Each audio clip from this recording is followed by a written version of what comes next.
Deputeti i Partisë Demokratike Oerd Bylykbashi deklaroi në Ora News se për interesa të ngushta dhe antikushtetuese, kryeministri Edi Rama po i bën atentat kushtetutës dhe po rrezikon integrimin e vendit. Reagimi i Bylykbashit vjen pas përpjekjes së maxhorancës për të shtyrë hyrjen në fuqi të ligjit për statusin e nëpunësit civil. Për sa kohë ky konsensus është një nga tre çelësat që në fund fare hapin portën për vendimin që neve do të marrim me siguri në dhjetor të këtij viti, atëherë nuk mundet zoti Rama që për një interes haptazi kundërligjshëm, antikushtetues, që është spastrimi i administratës dhe mbushja me militantët, kjo është një veprim haptazi antikushtetues. Ky atentat i bëhet ligjit se kushtetutës në fakt shkon dhe minon drejt për drejt procesin e integrimit. Deputeti demokrat sqaron se pretendimi se ligjit i mungojnë aktet nënligjore është krejti pa bazë, pasi sipas konsensusit mes palëve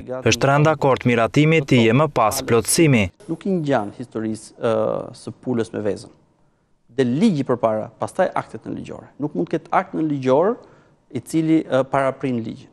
E përcakton ligji që 3 muaj nga hyrja në fuqi e ligjit, pra 3 muaj nga data 1 tetor, Këshilli i Ministrave është i detyruar të miratojë aktet nënligjore dhe ka një listë ezauruese. Nuk i lë asgjë rastit.